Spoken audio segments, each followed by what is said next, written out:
আসসালামু আলাইকুম ওয়া রাহমাতুল্লাহি ওয়া বারাকাতুহু। আশা করি আল্লাহ পাকের অশেষ রহমতে আপনারা সকলেই ভালো আছেন। ফাতেমা রাদিয়াল্লাহু তাআলা আনহা সাইয়্যিদা আসমা বিনতে উমাইস রাদিয়াল্লাহু তাআলা আনহাকে বলেছিলেন, আমার জানাজার এমন ব্যবস্থা করবে যাতে লোকজন আমার লাশের ব্যাপারে কোনো ধরনের ধারণা না করতে পারে, কারণ লোকজন আমার লাশ দেখলে এক একজন এক এক রকম ভাবে আমার বর্ণনা দেবে। যেমন কেউ বলবে নবী নন্দিনী দেখতে লম্বা ছিলেন, কেউ বলবে নবী নন্দিনী দেখতে বেঁটে ছিলেন, কেউ বলবে নবী নন্দিনী মোটা ছিলেন, কেউ বলবে নবী নন্দিনী হালকা পাতলা ছিলেন। এসব যেন কেউ বলতে না পারে সেজন্য কঠোর পর্দার ব্যবস্থা করবে।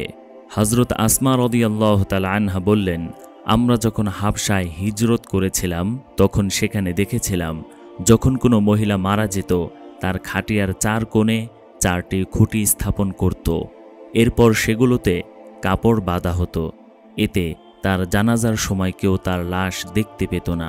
একথা শুনে ফাতেমা রাদিয়াল্লাহু তাআলা আনহা বললেন, সেভাবেই আমার লাশের ব্যবস্থা করবে। প্রিয় মা বোনেরা, এজন্য আহ্বান করছি, হযরত ফাতেমা রাদিয়াল্লাহু তাআলা আনহার জীবন আদর্শ অনুসরণ করুন, যিনি মৃত্যুর পরও নিজের জন্য লজ্জা বিনম্রতার চাদরের ব্যবস্থা করে গেছেন। হযরত আব্দুল্লাহ ইবনে জুবাইর রাদিয়াল্লাহু তাআলা আনহু উমাইয়া খিলাফতের বিরুদ্ধে বাধার প্রাচীর হয়ে দাঁড়িয়েছিলেন। হযরত হুসাইন রাদিয়াল্লাহু তাআলা আনহু এর শাহাদাতের পর সত্য ন্যায়ের পক্ষে ইবনে জুবাইর রাদিয়াল্লাহু তাআলা আনহুই ছিলেন উমাইয়াদের জন্য সর্বশেষ বাধা। তাই উমাইয়ারা হাজ্জাজ বিন ইউসুফ সাকফিকে পাঠালো ইবনে জুবাইরকে নির্মূল করার জন্য। আব্দুল্লাহ বিন জুবাইর রাদিয়াল্লাহু তাআলা আনহুকে মক্কায় অবরোধ করল হাজ্জাজ বিন ইউসুফ। আব্দুল্লাহ বিন জুবাইরের সাথে মাত্র 18 জন সৈন্য আর বিপক্ষে 3000। এরপরও হাজ্জাজ আব্দুল্লাহ বিন জুবাইরকে সন্ধির প্রস্তাব দেয়।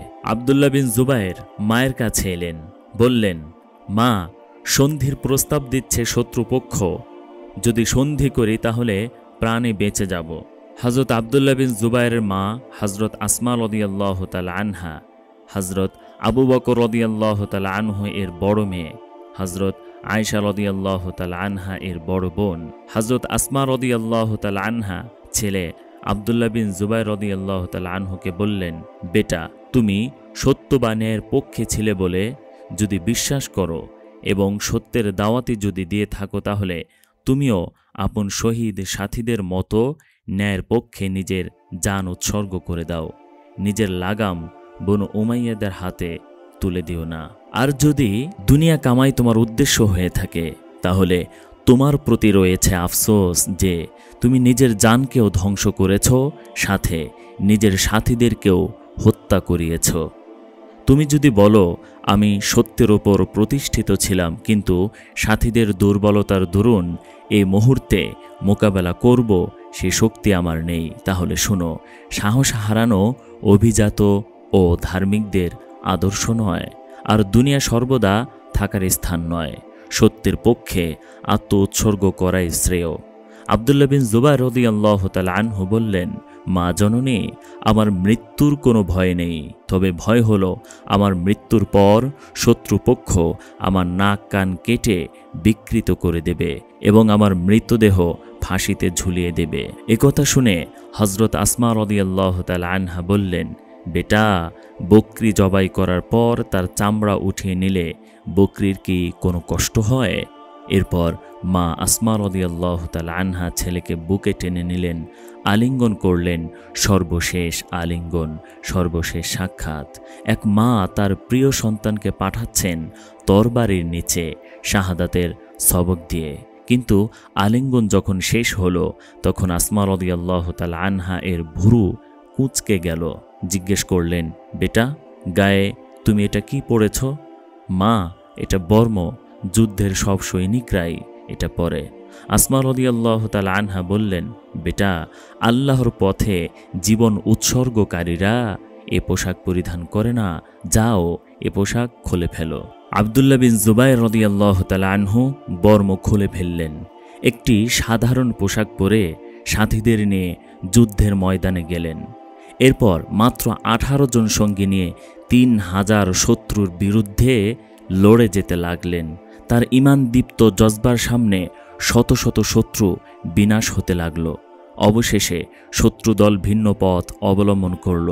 আব্দুল্লাহ বিন জুবাইর রাদিয়াল্লাহু তাআলা আনহু ছিলেন পাহাড়ের নিচে। শত্রুদল আবু কুরাইস পাহাড় থেকে নিচে পাথর নিক্ষেপ করতে লাগল। একটি পাথর হযরত আব্দুল্লাহ বিন জুবাইর রাদিয়াল্লাহু তাআলা আনহুর মাথায় আঘাত করল। রক্তের ফোয়ারা ছুটল। মুজাহিদের ঈমানদীপ্ত খুন মাথা থেকে বুকে, এরপর গড়িয়ে রক্তধারা পায়ের পাতা ভিজিয়ে দিল।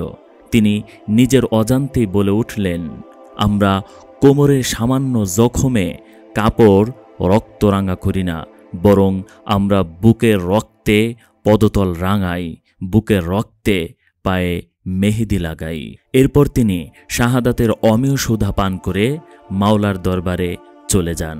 শাহাদাতের সময় তার শেষ কথা ছিল, আমার প্রিয় মা, এখন আমার মৃত্যুর পয়গাম আসবে, কেঁদো না, তুমি তো আমাকে পাঠিয়েছিলে।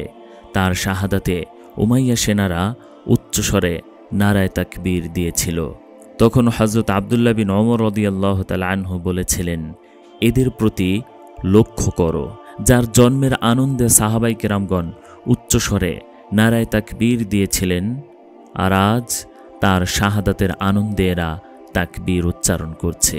মহিলা সাহাবী হযরত উম্মে আমারা রাদিয়াল্লাহু তাআলা আনহা এর ছেলে হাবিব রাদিয়াল্লাহু তাআলা আনহু, রাসূলুল্লাহ সাল্লাল্লাহু আলাইহি ওয়াসাল্লাম তাকে পাঠালেন মিথ্যা নবীর দাবিদার মুসাইলামা কাযযাবের কাছে দূত হিসেবে। হযরত রাসূলুল্লাহ সাল্লাল্লাহু আলাইহি ওয়াসাল্লাম হাবিব রাদিয়াল্লাহু তাআলা আনহুকে বলে দিলেন, যাও মুসাইলামাকে গিয়ে বলবে, সে যদি তওবা করে তাহলে তাকে কিছু বলা হবে না। হাবিব রাদিয়াল্লাহু তাআলা আনহু মুসাইলামার কাছে গিয়ে রাসূলুল্লাহ সাল্লাল্লাহু আলাইহি ওয়াসাল্লামের পয়গাম দিলেন, কিন্তু মুসাইলামা হাবিব রাদিয়াল্লাহু তাআলা আনহুকে গ্রেফতার করল। তাও হাবিব রাদিয়াল্লাহু তাআলা আনহু মুসাইলামাকে বললেন, আমি তোমাকে রাসূলুল্লাহ সাল্লাল্লাহু আলাইহি ওয়াসাল্লামের পক্ষ থেকে দাওয়াত দিচ্ছি, তুমি তওবা করে নাও। মুসাইলামা বলল, তুমি কি সাক্ষ্য দিচ্ছ যে আমি আল্লাহর রসুল? হাবিব রাদিয়াল্লাহু তাআলা আনহু বললেন, বরং আমি সাক্ষ্য দিচ্ছি মুহাম্মদ সাল্লাল্লাহু আলাইহি ওয়াসাল্লাম আল্লাহর রসুল। মুসাইলামা বলল, দেখো, আমার নবুয়তে সাক্ষ্য না দিলে কিন্তু তোমাকে কঠিন শাস্তি পেতে হবে। হাবিব রাদিয়াল্লাহু তাআলা আনহু বললেন, কখনো সম্ভব নয়, তুমি মিথ্যাবাদী। মুসাইলামা তার কথা বাস্তবায়ন করল। হযরত হাবিব রাদিয়াল্লাহু তাআলা আনহুর একটি হাত কেটে দিল। মুসাইলামা আবার বলল, আমার নবী হওয়ার ব্যাপারে সাক্ষ্য দাও। হাবিব রাদিয়াল্লাহু তাআলা আনহু এবারও অস্বীকার করলেন। এবার মুসাইলামা তার দ্বিতীয় হাত কেটে দিল। মুসাইলামা আবার বলল, আমার নবুয়তের ব্যাপারে সাক্ষ্য দাও। হাবিব রাদিয়াল্লাহু তাআলা আনহু আবার অস্বীকার করলেন। এবার তার এক পা কেটে দেওয়া হলো। তবু হযরত হাবিব রাদিয়াল্লাহু তাআলা আনহু তার ঈমানের উপর অটল অবিচল। আবারও একই দাবি, আবারও অস্বীকার। এবার কাটা হলো দ্বিতীয় পা, আবার একই দাবি, আবার অস্বীকার। এবার হযরত হাবিব রাদিয়াল্লাহু তাআলা আনহুর জিহ্বাটিও কেটে ফেলা হলো। তবু তিনি মাথা নাড়িয়ে মুসাইলামার দাবি অস্বীকার করলেন। অবশেষে তার সমস্ত অঙ্গ প্রত্যঙ্গ টুকরা টুকরা করে কাটা হলো। হযরত হাবিব রাদিয়াল্লাহু তাআলা আনহুর অটল অবিচল ঈমান নিয়ে শাহাদাত। হযরত হাবিব রাদিয়াল্লাহু তাআলা আনহু অটল অবিচল ঈমান নিয়ে শহীদ হয়ে গেলেন। এমন কষ্টদায়ক নৃশংস মৃত্যু কি কেউ সহ্য করতে পারে? আর কোনো মায়ের জন্য তা আরও অসম্ভব। হযরত উম্মে আম্মারা রাদিয়াল্লাহু তাআলা আনহাকে সংবাদ দেওয়া হলো তার প্রিয় সন্তানের হাত, পা, জিহ্বা এবং পুরোটা দেহ কেটে টুকরো টুকরো করে ফেলা হয়েছে। হযরত উম্মে আম্মারা রাদিয়াল্লাহু তাআলা আনহা কাঁদলেন না, মাতম করলেন না, শুধু চরম বিষাদে চেহারাটা বিবর্ণ হয়ে গেল। তিনি নির্ভীক কণ্ঠে বললেন, হ্যাঁ, এই দিনটার জন্যই তো তাকে আমি পান করিয়েছিলাম বুকের দুধ। জাহিলি যুগে তালাক দেওয়ার নিয়ম ছিল একরকম। স্বামী তার স্ত্রীকে বলে দিত, তুমি আমার মা বা মায়ের মতো। ইসলামী শরীয়ত থেকে জিহার বলে। এভাবে বললে স্ত্রী তার স্বামীর জন্য চিরকালের জন্য হারাম হয়ে যায়, রুজুবা ফিরিয়ে নেওয়া যায় না। ইসলামের প্রথম যুগে এ সম্পর্কিত কোনো বিধান নাজিল হয়নি, নাজিল হয়েছে পরে। মহিলা সাহাবী হযরত খাওলা বিনতে সালাবা রাদিয়াল্লাহু তাআলা আনহা রাসূলুল্লাহ সাল্লাল্লাহু আলাইহি ওয়াসাল্লামের কাছে দৌড়ে এসে আরজ করলেন, ইয়া রাসূলুল্লাহ, আমার স্বামী জিহার করেছেন, আপনি এটা বাতিল করে দিন। শরীয়তের বিধান যেহেতু তখনও আসেনি, তাই প্রচলিত নিয়ম অনুযায়ী রাসূলুল্লাহ সাল্লাল্লাহু আলাইহি ওয়াসাল্লাম বললেন, হ্যাঁ, জিহার করলে তোমার তালাক হয়ে গেছে। হযরত খাওলা বিনতে সালাবা রাদিয়াল্লাহু তাআলা আনহা বলতে লাগলেন, তালাক হয়ে গেলে আমি কোথায় যাব? আমার কি হবে? কে আমাকে দেখবে? হায়, আমার বয়স হয়ে গেছে, মা বা আপনজনেরা চলে গেছে, যৌবন শেষ হয়ে গেছে, অর্থবিত্ত শেষ, যেভাবেই হোক ইয়া রাসূলুল্লাহ, এই তালাক বাতিল করে দিন। রাসূলুল্লাহ সাল্লাল্লাহু আলাইহি ওয়াসাল্লাম কিছু বলতে পারলেন না, মাথা নামিয়ে নিলেন। খাওলা বলতে লাগলেন, ইয়া রাসূলুল্লাহ, আপনি শুনলেন না আমার কথা? আমি স্বয়ং আল্লাহ তাআলাকে শোনাচ্ছি। টলটলে চোখে তিনি আকাশের দিকে তাকালেন, পরম আস্থা নিয়ে সেদিকে হাত উঠালেন। বড় হৃদয়গ্রাহী শব্দে গভীর আবেগ মিশ্রিত সুরে বলতে লাগলেন, হে আল্লাহ, আপনি জানেন আমার ছোট ছোট বাচ্চা আছে, আমার স্বামী না থাকলে এদেরকে খাওয়াবো কোথা থেকে? যদি স্বামীর কাছে রেখে চলে যায় তবে এরা সৎ মায়ের কবলে পড়ে কষ্ট পাবে। হে আল্লাহ, আপনি আমার পক্ষে ফায়সালার বিধান নাজিল করুন। এরপর ঘটল বিস্ময়কর সেই ঘটনা। আল্লাহ তাআলা বিধান নাজিল করলেন, শুধু তার জন্যই বিধান নাজিল করলেন। সাধারণভাবে আল্লাহ তাআলা বলেননি যে ঠিক আছে, তোমার পক্ষে ফায়সালা করে দিলাম, বরং কুরআনের একটি সূরাই নাজিল করে দিলেন, 28 পারার প্রথম সূরা। পবিত্র কুরআন যতদিন থাকবে, খাওলা বিনতে সালাবা রাদিয়াল্লাহু তাআলা আনহার কাহিনীও এ উম্মত শুনতে থাকবে। খাওলা বিনতে সালাবার হাত তখনও নিচে নামেনি, কিন্তু তার কান্নায় আল্লাহ পাকের আরশে আজিমের দরজা ততক্ষণে খুলে গিয়েছে। জিবরাইল আলাইহিস সালাম এলেন, বললেন, এক নারীর বেদনাহত আরজিতে আল্লাহর আরশ দুলে উঠেছে। রাসূলুল্লাহ সাল্লাল্লাহু আলাইহি ওয়াসাল্লামের ওপর ওহী নাজিলের অপার্থিব প্রভাব স্পষ্ট হয়ে উঠল। হযরত আয়েশা রাদিয়াল্লাহু তাআলা আনহা সেখানে উপস্থিত ছিলেন। খাওলাকে তিনি বললেন, খাওলা, হাত নামাও, ওহী এসে গেছে।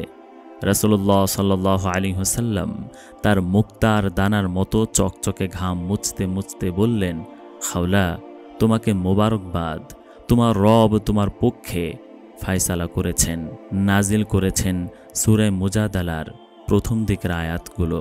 আল্লাহ তাআলা বলেন, আল্লাহ তাআলা সেই নারীর কথা শুনেছেন যে নারী আপনার সাথে তার স্বামীর ব্যাপারে তর্ক বিতর্ক করেছে এবং অভিযোগ পেশ করেছে আল্লাহর দরবারে। আল্লাহ আপনাদের উভয়ের কথাবার্তা শুনেছেন, নিশ্চয়ই আল্লাহ সব কিছু শোনেন এবং দেখেন। অর্থাৎ আজকের দিন থেকে জাহিলি যুগের প্রচলিত সেই তালাক বাতিল করে দিচ্ছে এবং জিহারের নতুন বিধান নাজিল করছে। আল্লাহ পাক আরও বলেন, তোমাদের মধ্যে যারা তোমাদের স্ত্রীদেরকে মায়ের সাথে তুলনা করে ফেলে, তাদের স্ত্রীরা মূলত তাদের মা নয়, তাদের মা কেবল তারাই যারা তাদেরকে জন্ম দিয়েছে। তারা তো গর্হিত অর্থহীন কথাই বলে। নিশ্চয় আল্লাহ মার্জনাকারী ও ক্ষমাশীল। এরপর আবার বলা হয়েছে, আর যারা স্ত্রীদেরকে স্বীয় মায়ের সাথে তুলনা করে ফেলে, তাহলে তারা নিজেদের সেই উক্তি প্রত্যাহার করে ফেলবে এবং কাফফারা স্বরূপ পরস্পরকে স্পর্শ করার পূর্বে একটি দাস মুক্ত করবে। তোমাদের কৃতকর্ম সম্পর্কে আল্লাহ সম্যক অবগত। যদি কেউ এমন দাস মুক্তির সামর্থ্য না রাখে, সে একে অপরকে স্পর্শ করার পূর্বে একাধারে 2 মাস রোজা রাখবে। যে এতেও অক্ষম, সে 60 জন মিসকিনকে খাবার খাওয়াবে। এ আয়াতগুলো যেমন চির অক্ষয় অম্লান হয়ে থাকবে, তেমনি খাওলা বিনতে সালাবা রাদিয়াল্লাহু তাআলা আনহু চির অমর হয়ে থাকবেন। এর একমাত্র কারণ ছিল খাওলা বিনতে সালাবা রাদিয়াল্লাহু তাআলা আনহার ঈমান ও আমল এতই পছন্দনীয় ছিল যে আল্লাহ তাআলা তার সম্পর্কে আয়াত নাজিল জরুরি মনে করেছেন। তার খাতিরে আল্লাহ তাআলা জিহার সম্পর্কে আয়াত নাজিল করেছেন। হযরত ওমর রাদিয়াল্লাহু তাআলা আনহু একদিন কয়েকজন সহযোগী সহ কোথাও যাচ্ছিলেন। পথে এ মহিলার সাথে দেখা।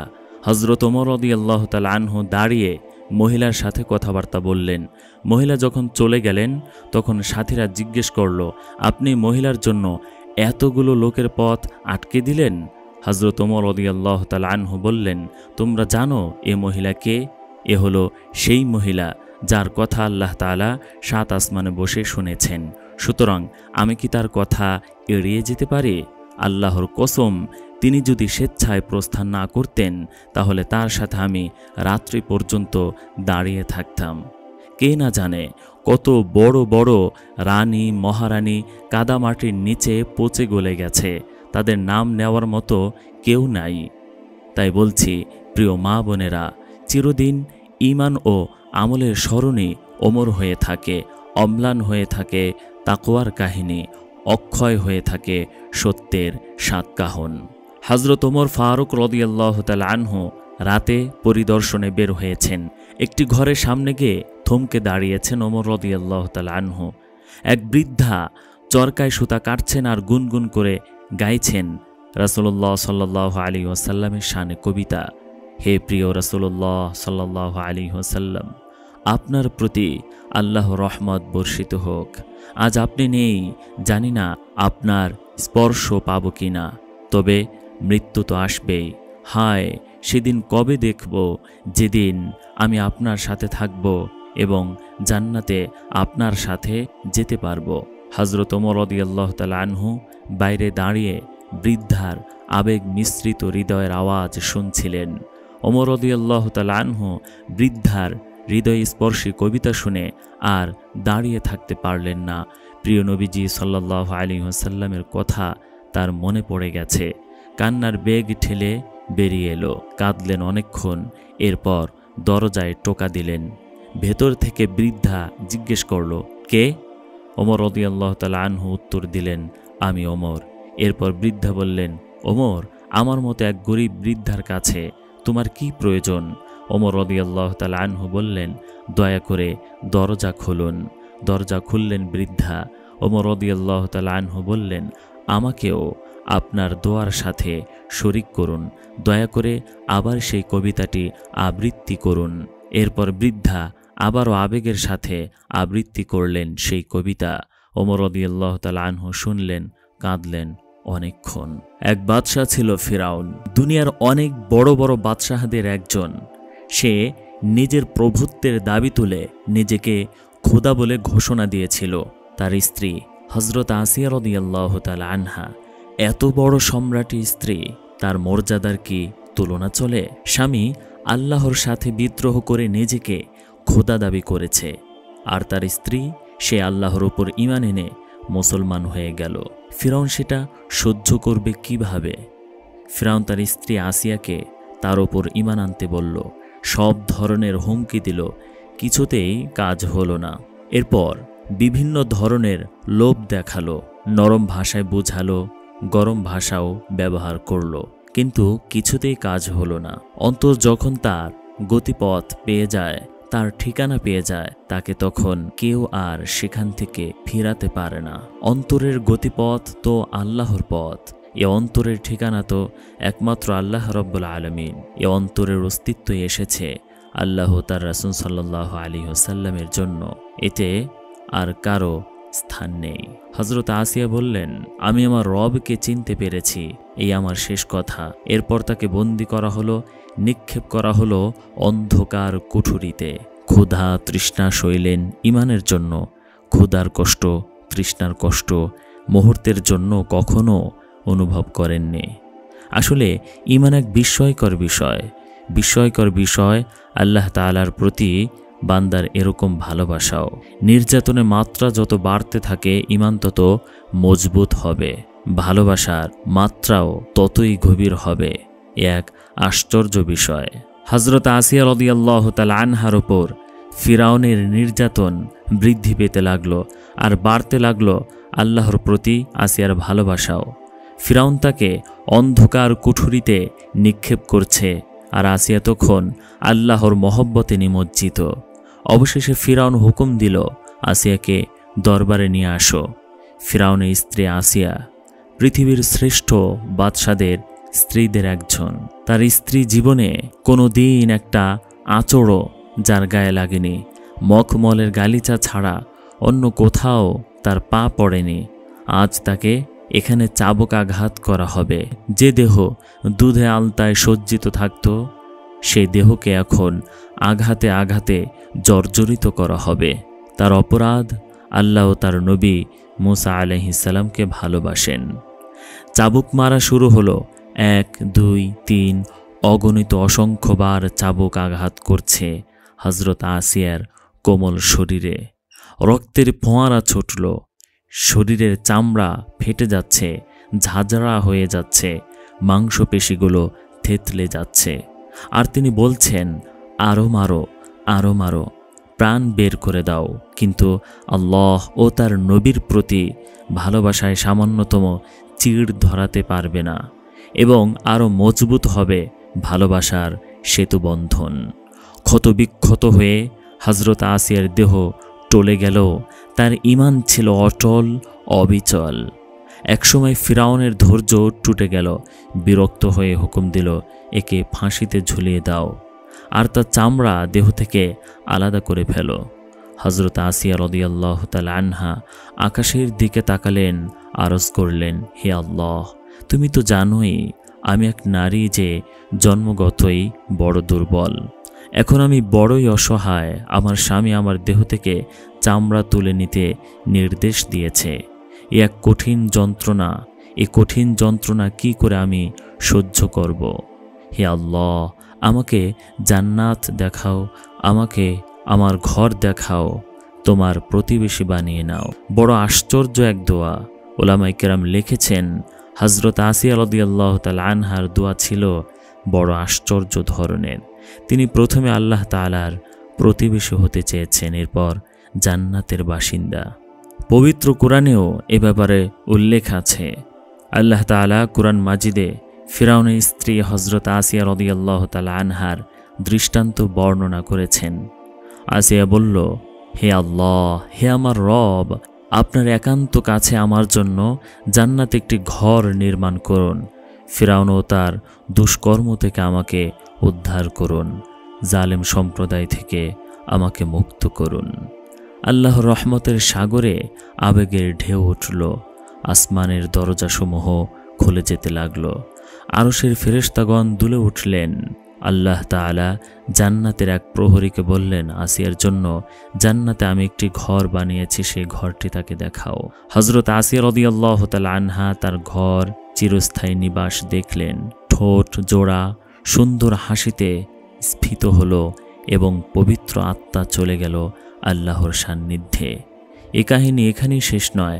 হাজার হাজার বছর পর রাসূল সাল্লাল্লাহু আলাইহি ওয়াসাল্লাম যখন দেখলেন হযরত খাদিজা রাদিয়াল্লাহু তাআলা আনহার চিরবিদায় আসন্ন, তিনি বললেন, খাদিজা, তুমি তো এখান থেকে জান্নাতে চলে যাবে, সেখানে তোমার সতীনকে আমার সালাম বলো।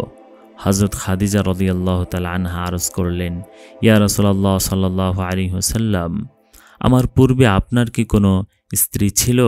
রাসূলুল্লাহ সাল্লাল্লাহু আলাইহি ওয়াসাল্লাম বললেন, ফিরাউনের স্ত্রী আসিয়াকে আল্লাহ তাআলা জান্নাতে আমার সাথে বিয়ে দিয়েছেন। মুহাম্মদ হুসাইন বাগদাদি রহমতুল্লাহি আলাইহি বিখ্যাত বুজুর্গ ছিলেন। একদিন তিনি সদাই কিনতে বাজারে গেলেন। দেখতে পেলেন একটি বাঁধি বিক্রি হচ্ছে, কালো বদসুরাত, তাই ক্রেতা তার আশপাশে ভিড় করছে না। বাঁধির মালিক বিষণ্ণ মনে দাঁড়িয়ে আছে। হুসেন বাগদাদি এগিয়ে গেলেন বাঁধির নিকট, জিজ্ঞেস করলেন, দাম কত? বিক্রেতা বলল, এর মাথায় কিছুটা সমস্যা আছে, নিলে নিতে পারেন, দাম নামমাত্র। হুসেন বাগদাদি রহমতুল্লাহি আলাইহি ভালো করে বাঁধিকে পরখ করলেন। তার চুলগুলো এলোমেলো হলেও চেহারার মধ্যে পাগলামির কোনো নিদর্শন দেখা গেল না, বেশ প্রাণবন্ত। হুসেন বাগদাদি তাকে কিনে নিলেন। রাত হলো, শুয়ে পড়লেন হুসেন বাগদাদি, শুয়ে পড়ল বাদিও। অর্ধরাত পরে চোখ খুলে গেল হুসেন বাগদাদির। ঘরের মধ্যে একটি মানব অবয়ব তার নজরে পড়ল। ভালো করে খেয়াল করে দেখলেন সেই বাদী জায়নামাজে বসে অঝোর ধারায় কাঁদছে, আবার কথাও বলছে কার সাথে যেন। হঠাৎ সে বলতে লাগলো, হে আল্লাহ, আমার প্রতি তোমার যে ভালোবাসা আমি এর উসিলায় বলছি। একথা বলেনি, আপনাকে আমি যে ভালোবাসি তার উসিলা দিয়ে বলছি। এটা বলাই উচিত ছিল। একথা শুনে হযরত হুসাইন বাগদাদি রহমতুল্লাহি আলাইহি বললেন, আরে আল্লাহর বাদী, এ কি বলছো তুমি? তুমি বলো, হে আল্লাহ, আমি যে তোমাকে ভালোবাসি এর উসিলা দিয়ে বলছি। বাদী বলে উঠল, হুসেন বাগদাদি, খামোশ হয়ে যাও। আমি যদি তার প্রিয় না হতাম, আমাকে যদি তিনি ভালো না বাসতেন, তাহলে এই রাতে এখানে দাঁড় করাতেন না, আর তোমাকে এখানে শায়িত রাখতেন না। আমার জন্য তার প্রেম আছে বলেই তিনি আমাকে জায়নামাজে এনে দাঁড় করিয়েছেন। যদি তোমার প্রতি প্রেম থাকতো তাহলে তোমাকেও এনে এখানে জায়নামাজে দাঁড় করাতেন, তোমাকে সেখানে ঘুম পাড়িয়ে রাখতেন না। এরপর বাদী আকাশের দিকে তাকিয়ে বলল, হে আল্লাহ, এতদিন তোমার আমার সম্পর্কের কথা কেউ জানতো না, গোপন ছিল। এখন লোকদের মাঝে এটা প্রকাশ হয়ে যাবে, তাই আমাকে তোমার কাছে উঠিয়ে নাও। এর সাথে সাথেই সে একটি চিৎকার দিয়ে পড়ে গেল। আল্লাহ তাআলা সত্যি তাকে তার কাছে উঠিয়ে নিয়েছেন। মোহাম্মদ হোসেন বাগদাদি রহমতুল্লাহ আলাইহি বলেন, ঘটনার আকস্মিকতায় আমি খুব ঘাবড়ে গেলাম এবং বিস্মিতও হলাম।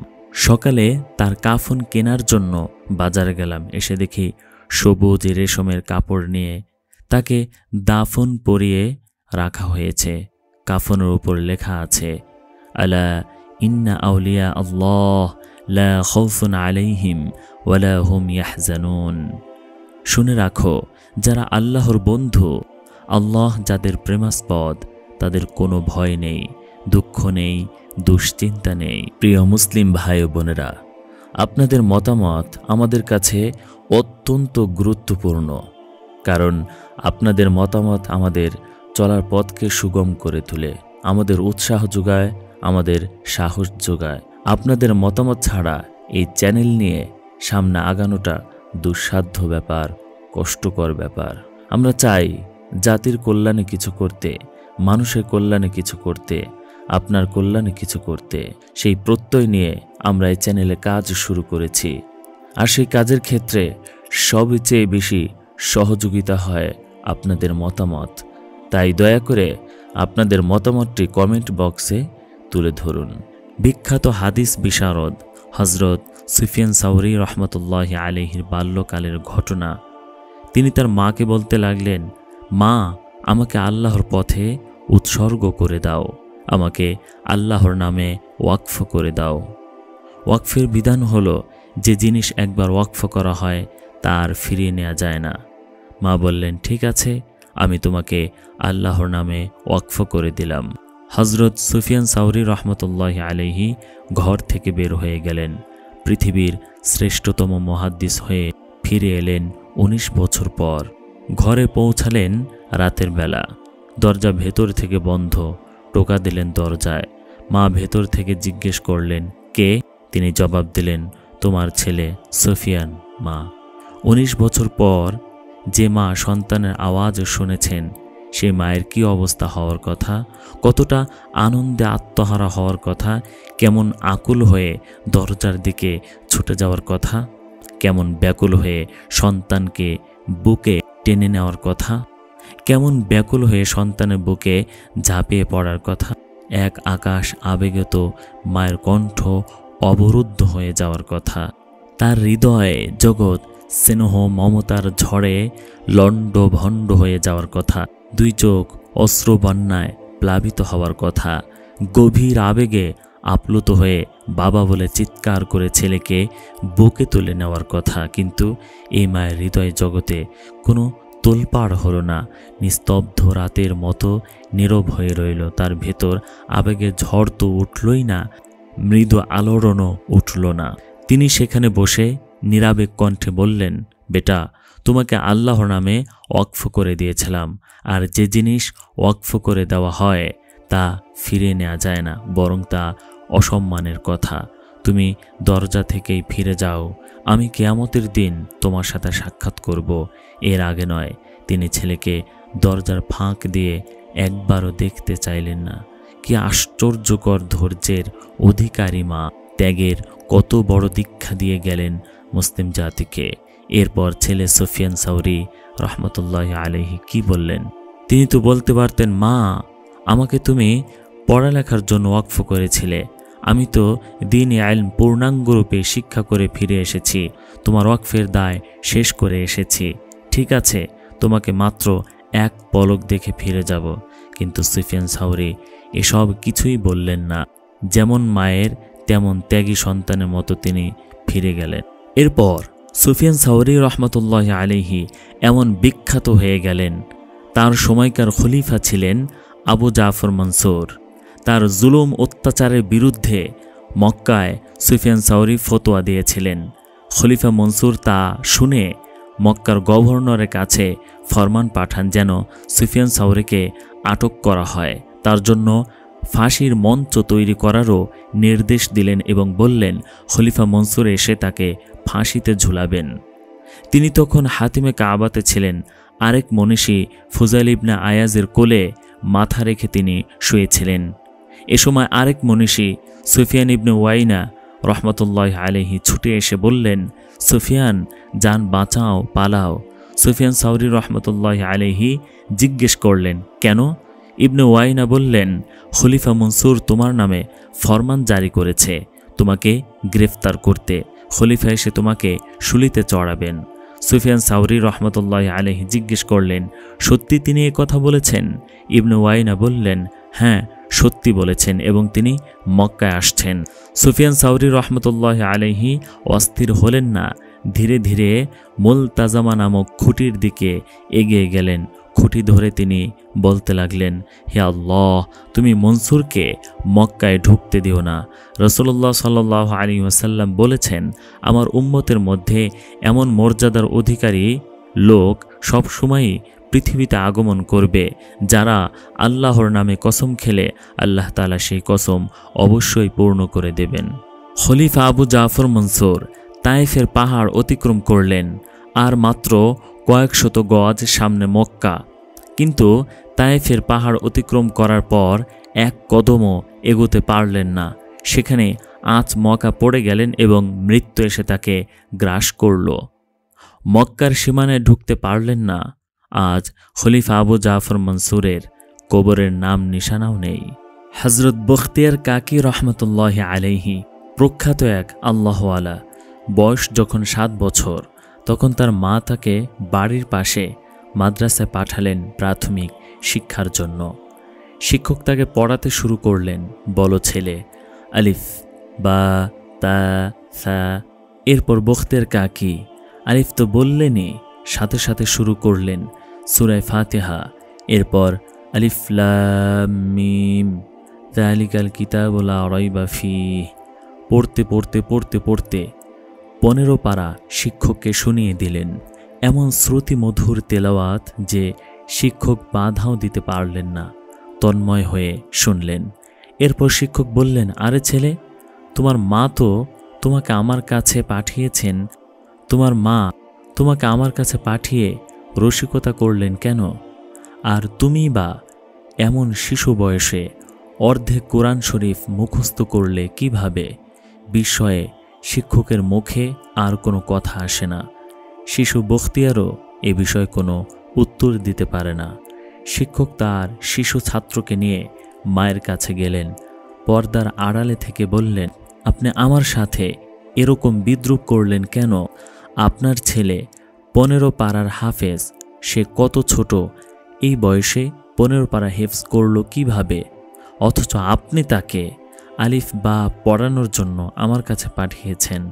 মা বললেন, দেখুন সম্মানিত ওস্তাদ, যদি আমি জানতাম আমার ছেলে 15 পারার হাফেজ, তাহলে কি আমি তাকে আপনার কাছে পাঠাতাম?